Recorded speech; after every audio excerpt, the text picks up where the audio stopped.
Hello दोस्तों, नमस्कार। स्वागत है आपका अपने यूट्यूब चैनल सोनीज ट्यूटोरियल क्लासेस पर। आप देख रहे हैं द हिंदू एडिटोरियल 20 मार्च का एनालिसिस। दोस्तों, यह एनालिसिस इस एडिटोरियल में यूज़ किए गए ग्रामर रूल्स, सेंटेंस स्ट्रक्चर्स और न्यू इंग्लिश वर्ड्स पर बेस्ड है। लेसन स्टार्ट करने से पहले आपको बता दें कि ये सारे कोर्सेज हमारे यहाँ क्लास में अवेलेबल हैं। साथ ही साथ ऑनलाइन रियल टाइम लाइव में हमारे ऐप माई एग्जाम स्टडी पर अवेलेबल है। माई एग्जाम स्टडी ऐप को आप डाउनलोड कर सकते हैं गूगल प्ले स्टोर से। और ये हमारे सोशल मीडिया कॉन्टैक्ट नंबर, जिस पर व्हाट्सएप है, टेलीग्राम और कॉलिंग की सुविधा है। और चलिए लेसन शुरू करते हैं, लेकिन उससे पहले आपका एक वादा चाहेंगे कि आप बीच में से स्किप मत कीजिएगा, ठीक है? थोड़ी देर के लिए भी काफी इंपॉर्टेंट होने जा रहा है बीच सेशन। दिल्ली अंडरमाइंड, दिल्ली को कम महत्व दिया गया, उसको कमजोर कर दिया गया, उसको उतना इंपॉर्टेंस नहीं दिया गया। किस पर? On centre's bid to run the national capital territory. ये जो दिल्ली है, हमारा नेशनल कैपिटल टेरिटरी है, उसको कैसे रन किया जाएगा, उसको कैसे चलाया जाएगा, उस पर सेंटर का बिड है, सेंटर का आदेश आया है, ठीक है? इसी पर ये एडिटोरियल है। बिल टू अमेंड, एक बिल लाया गया है केंद्र सरकार के द्वारा संशोधन करने के लिए। किस चीज को? जीएनसीटीडी एक्ट को। तो ये जो बिल है संशोधन करने वाला इज ए रोल बैक, यह एक रोल बैक है of the notion of representative government, ठीक है? रिप्रेजेंटेटिव गवर्नमेंट के नोशन को रोल बैक करने का, उसको पीछे धकेलने का एक तरीका है, ठीक है? चलिए आगे बढ़ते हैं। यह एडिटर का अपना ओपिनियन है। द सेंटर्स बिल, सेंटर का बिल, केंद्र सरकार का बिल केंद्र सरकार ने लाया है, ठीक है? बिल क्या कर रहा है? Seeking to amend the law,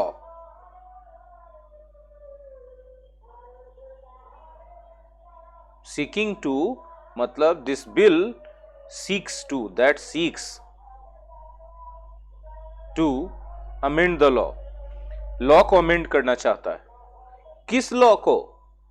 which is related to, which is related, relating to मतलब which is related to the running of, किसका running? Of the national capital territory of Delhi. Delhi जो हमारा नेशनल कैपिटल टेरिटरी है, उसको run करने के लिए जो कानून है, उस कानून को अमेंड करने के ख्याल से सेंटर का बिल आया। और ये सब्जेक्ट है सेंटर का बिल, और इसके लिए वर्ब यहां मिलेगा आपको, ठीक है?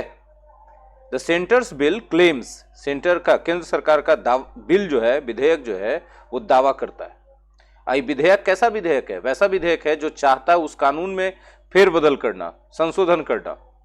जो कानून दिल्ली को चलाने के लिए बनाया गया है, उस कानून में फेरबदल करने का इरादा रखने वाला केंद्र सरकार का बिल यह दावा करता है कि, conjunction, it is aimed at, इसका उद्देश्य है गिविंग इफेक्ट टू, लागू करना। देखिए बी है, इजार एम वाजवेयर, बी बीन कुछ भी हो सकता है, इसके बाद एम्ड, और उसके बाद एट, उसके बाद V4। इस बी का मतलब क्या? इज, आर, एम, वॉज, वर, इसमें से कोई भी, बीन, बीइंग, इसमें से कोई भी, या फिर खुद बी, है ना? तो समझिए यहां पर फिर से, द सेंटर्स बिल, सेंटर का बिल दावा करता है, ठीक है? सब्जेक्ट वर्ब हो गया। अब ये बिल के बारे में इंफॉर्मेशन दिया गया है। बिल कैसा है? जो चाहता है, that seeks to, that seeks to, जो चाहता है संशोधन करना उस कानून को जो रिलेटेड है, which is related to, relating to मतलब विच इज रिलेटेड टू, किससे रिलेटेड है? टू द रनिंग ऑफ, चलाने से, संचालन करने से। किसका संचालन? National capital territory of Delhi, Delhi जो कि हमारा नेशनल कैपिटल टेरिटरी है, उसको चलाने का जो कानून है, उस कानून में संशोधन करने चाहता है ये बिल। और ये दावा करता है कि इट इज एम्ड एट, जो हमने अभी लिखा था, B aimed at plus V4, ये बी का रूप कोई भी हो सकता है। बी के रूप होते is, are, am, was, were, been, being, ये सब होते हैं ना। तो एम्ड एट गिविंग इफेक्ट लागू करना चाहता है किस चीज को? उस इंटरप्रिटेशन को which was given by the Supreme Court judgment, जो सुप्रीम कोर्ट जजमेंट के द्वारा इंटरप्रिटेशन दिया गया था दिल्ली के गवर्नेंस स्ट्रक्चर पर, उस दावे को, उस इंटरप्रिटेशन को लागू करना चाहता है ये बिल। ये केंद्र सरकार का दावा है, ठीक है। The proposed changes are the very antithesis of what the court has said. जो प्रपोज्ड चेंजेस हैं, जो प्रस्तावित चेंजेस हैं बिल में दिल्ली के गवर्नेंस को लेकर के, वो बहुत अपोजिट है। किसके अपोजिट है? जो कोर्ट ने कहा है उसके। मतलब केंद्र सरकार जो दावा कर रही है कि सुप्रीम कोर्ट के कहे गए बात को लागू करने वाला ये बिल है, लेकिन हकीकत है एडिटर के हिसाब से कि ये बात उल्टा है। जो कोर्ट ने कहा है उससे जस्ट अपोजिट है ये बिल। द बिल, गौर से सुनिएगा, द बिल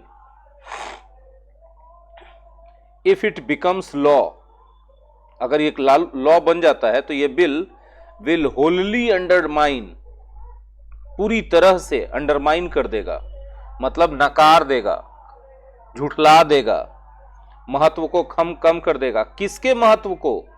कोर्ट के एफर्ट के महत्व को कम कर देगा। कोर्ट का एफर्ट किस लिए था? टू स्ट्रेंथन, मजबूत करने के लिए। किसको मजबूत करने के लिए? इलेक्टेड गवर्नमेंट को। Vis the appointed lieutenant governor, किसके सामने, किसकी तुलना में?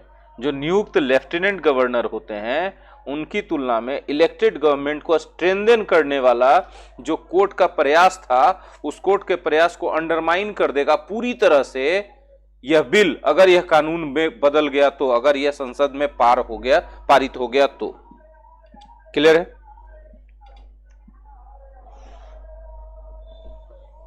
विज का मतलब होता है फेस टू फेस।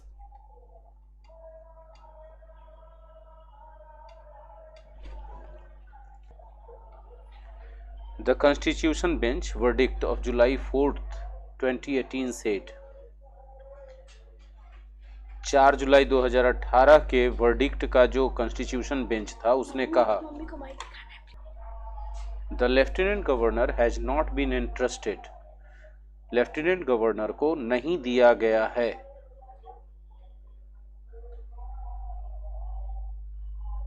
क्या नहीं दिया गया है? क्या नहीं दिया गया है? With any independent decision making power, कि मतलब लेफ्टिनेंट गवर्नर को कोई भी स्वतंत्र डिसीजन मेकिंग पावर नहीं दिया गया है। देखिए, इंटरेस्ट एक वर्ब है, interest somebody with something, somebody को समथिंग देना, ठीक है।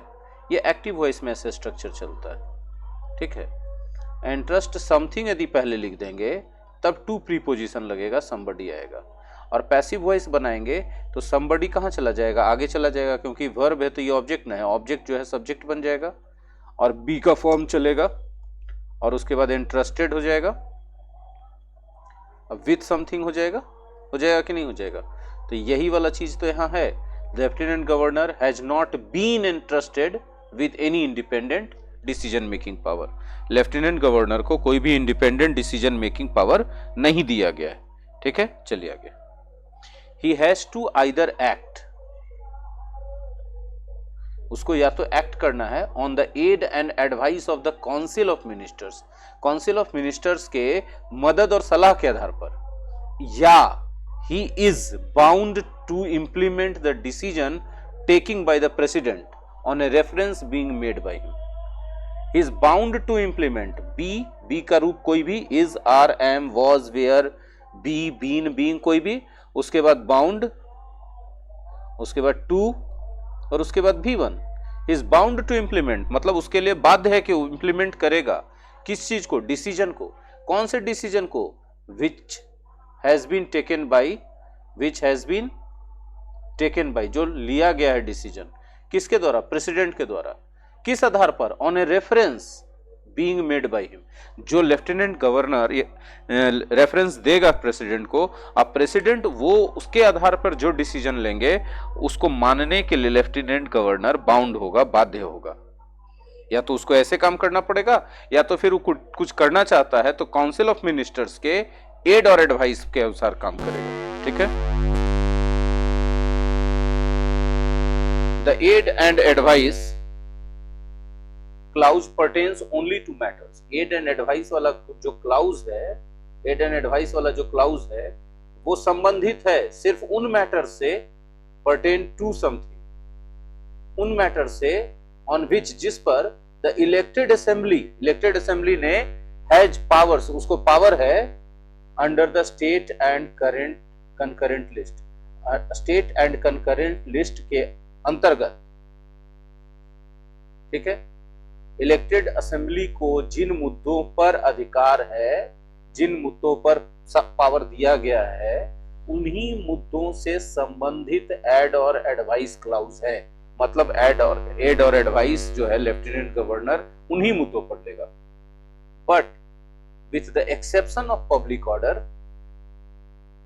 Police and land, and wherever there are differences between the LG and the elected government, लेकिन पब्लिक ऑर्डर, पुलिस और लैंड, और जहां कहीं भी एलजी मतलब लेफ्टिनेंट गवर्नर और इलेक्टेड गवर्नमेंट के बीच डिफरेंसेस होंगे, मतभेद होंगे, वहां पर the former should refer the question to the president. वहां पर फॉर्मर कौन है? द फॉर्मर एलजी साहब है। एलजी साहब जो है उस मुद्दे को, उस सवाल को प्रेसिडेंट के पास रेफर कर देंगे, राष्ट्रपति के पास रेफर कर देंगे। The court was at pains, परेशानी में था, उसको काफी मेहनत लगा यह क्लैरिफाई करने में, स्पष्ट करने में कि the power to refer any matter, किसी भी मैटर को रेफर करने का जो पावर है, जो प्रेसिडेंट के पास रेफर करने का पावर है, इसका मतलब यह नहीं है कि every matter should be referred दस, कि हर मैटर को रेफर कर दिया जाए। मतलब लेफ्टिनेंट गवर्नर को यह पावर है कि अगर वो इलेक्टेड गवर्नमेंट के साथ डिफरेंसेस में आता है किसी मुद्दे पर, तो वो मैटर प्रेसिडेंट के पास भेज सकता है, लेकिन इसका मतलब नहीं कि हर मैटर को ले जाकर प्रेसिडेंट के पास लेके चला जाए।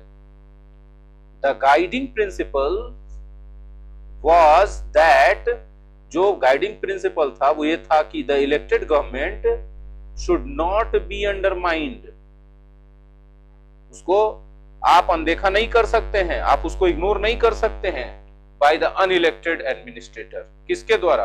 अनइलेक्टेड एडमिनिस्ट्रेटर के द्वारा। एलजी जो होते हैं वो अपॉइंटेड एडमिनिस्ट्रेटर हैं, अनइलेक्टेड हैं, उनके द्वारा इलेक्टेड गवर्नमेंट को अंडरमाइन नहीं किया जाना चाहिए। गाइडिंग प्रिंसिपल यही है। The bill introduced in the Lok Sabha, वह बिल जो इंट्रोड्यूस किया गया था लोकसभा में, ठीक है, डज वायलेंस, डैमेज करता है टू द इंटरप्रिटेशन, कोर्ट का जो सुप्रीम कोर्ट का इंटरप्रिटेशन था, जो सुप्रीम कोर्ट करवाना चाहती थी, उसको क्षति पहुंचा रहा है ये बिल, जो बिल इंट्रोड्यूस किया गया है। द बिल सीक्स, चाहता है, टू डिक्लेयर या घोषणा करना कि that in the context of legislation के संदर्भ में, उस विधेयक या कानून के संदर्भ में, पास्ट, विच वाज पास्ट, जो पास किया गया है या किया गया था, किसके द्वारा? बाय द दिल्ली असेंबली के द्वारा। All references to the government would mean the lieutenant governor. मतलब देखिए, ये बहुत भयानक बात है। जो बिल है, अभी जो बिल पर बात हम लोग कर रहे हैं, वो चाहता है कि यह घोषणा कर दिया जाए लेजिस्लेशन के कॉन्टेक्स्ट में, जो दिल्ली असेंबली पास करेगी। दिल्ली असेंबली कोई विधेयक पास कर दी, कोई कानून बना दी, तो उसके संदर्भ में जितना बार भी गवर्नमेंट शब्द का रेफरेंस आएगा ना, उसका अर्थ होगा लेफ्टिनेंट गवर्नर। मतलब ये बिल इनडायरेक्टली क्या करवा रहा है कि भैया, यदि कोई भी दिल्ली असेंबली के द्वारा लेजिस्लेशन पास किया जाता है, तो उसमें गवर्नमेंट शब्द जहां पर अभी आया है, तो गवर्नमेंट शब्द का मतलब क्या होना चाहिए? Lieutenant governor. तो मतलब वो बिल पास अल्टीमेटली किसके मर्जी से होगा? लेफ्टिनेंट गवर्नर की मर्जी से। इनडायरेक्ट वे में उस बिल में ये बात कही गई। वास्तव में दिल्ली एक यूनियन टेरिटरी है, बट इट इज समवॉट, कुछ हद तक, इनकॉन्ग्रुअस फॉर ए टेरिटरी, यह सुटेबल नहीं है, इनकॉन्ग्रुअस है, मतलब not suitable for a territory, उस क्षेत्र के लिए, with an elected house to be declared the sole domain of the LG. ठीक है, कि जो मतलब उसको ऐसा घोषित कर दिया जाए कि जो इलेक्टेड हाउस है वो पूरा का पूरा एलजी का एरिया रहेगा, एलजी का आधिपत्य वहां चलेगा। यह बात सही नहीं है दिल्ली जैसी जगह के लिए। The apex court had rightly concluded, सही निष्कर्ष निकाला है कि the scheme set out in the constitution, जो योजना बनाई गई कॉन्स्टिट्यूशन में, and the government of national capital territory of Delhi act 1991 में, एनविसेज, वह यह बताता है, परिकल्पना करता है एक कोलैबोरेटिव स्ट्रक्चर की, संयुक्त स्ट्रक्चर की, दैट कैन बी वर्कड, जो काम कर सकता है, किया जा सकता है, जिसको ओनली थ्रू कॉन्स्टिट्यूशनल ट्रस्ट, संवैधानिक विश्वास के जरिए। मतलब कि इसमें एलजी और इलेक्टेड गवर्नमेंट को कोलैबोरेटिव तरीके से काम करना होगा, जो संवैधानिक विश्वास के जरिए ही, संविधान पर विश्वास रखते हुए और संविधान का पालन करते हुए ही ऐसा करना संभव है।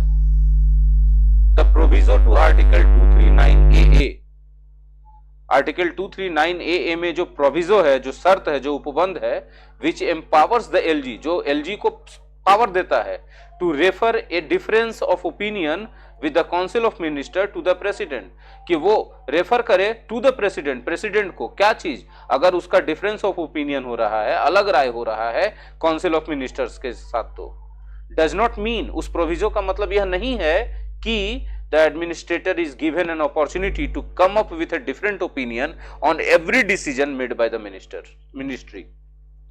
इसका मतलब यह नहीं है कि एलजी को यह पावर मिल जाता है कि वो मिनिस्ट्री के द्वारा लिए गए हर एक डिसीजन पर अपना डिफरेंट ओपिनियन जता दे। Yet फिर भी it is precisely what the bill proposes to do, लेकिन प्रिसाइज तरीके से यह बिल यही करने का कोशिश कर रहा है, प्रस्ताव कर रहा है, कि मतलब वह लेफ्टिनेंट गवर्नर को यह बिल इतना पावर दे रहा है कि लेफ्टिनेंट गवर्नर चाहे तो हर बात में अपने हिसाब से मर्जी चला सकता है और मिनिस्ट्री के द्वारा लिए गए डिसीजन में अपना डिफरेंट ओपिनियन जता करके वो राष्ट्रपति के पास रेफर कर सकता है। And it is quite incongruous that, यह भी बात सुटेबल नहीं है कि इंस्टीड ऑफ पार्लियामेंट के बजाय identifying the matters on which the LG's opinion should be sought, the bill proposes that LG himself would specify such matters। ये bill इस बात को भी सामने रखता है, इस बिल में इस बात की भी चर्चा की गई है कि LG खुद ऐसे मैटर्स को स्पेसिफाई करे, चिन्हित करे, चिन्हांकित करे, जिस पर उनका राय लिया जाना चाहिए। यह बात बिल्कुल गलत है। यह राय किसके पास होना चाहिए? पार्लियामेंट के पास, कि उन मैटर्स को आइडेंटिफाई पार्लियामेंट करेगा कि किस पर LG की राय ली जानी चाहिए। द क्लाउज दैट डिक्लेयर्स, जो क्लाउज में यह बात कही गई है, declares void any rule that empowers the assembly, जिस क्लाउज में असेंबली के पावर को वॉइड किया गया है, नलिफाई किया गया है, या its committee to discuss any matter of day to day administration और conduct inquiries amounts to a roll back of representative government. और इसका जो कमिटी है, जो कोई भी ऐसा मैटर डिस्कस करता है जो दिन प्रतिदिन के प्रशासन और कार्रवाई के लिए इंक्वायरीज अमाउंट्स, जिसमें जो इंक्वायरीज है वो इतना बढ़ जाता है कि role back of representative government को, रिप्रेजेंटेटिव गवर्नमेंट के लिए एक सेटबैक है कि उसको पीछे धकेला जाए, उसके महत्व को कम कर दिया जाए। द यूनियन टेरिटरी कॉन्सेप्ट, जो यूनियन टेरिटरी कॉन्सेप्ट है, one of the many ways है, अनेक तरीकों में से एक है, इन विच, जिसमें India regulates relations between the centre and it's units.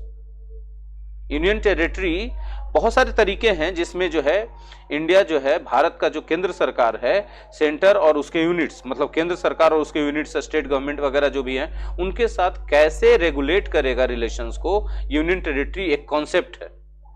It should not be used to subvert the basis of electoral democracy.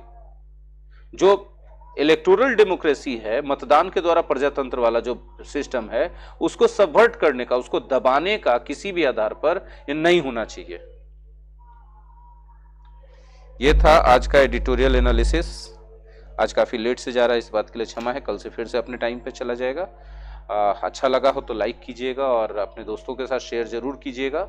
और अगर सोनीज ट्यूटोरियल क्लासेस के यूट्यूब चैनल पर पहली बार आए हैं तो सब्सक्राइब कर लीजिए, बेल आइकन को हिट कीजिए और अपने मोबाइल के सेटिंग्स में जाकर यूट्यूब नोटिफिकेशन को ऑन कर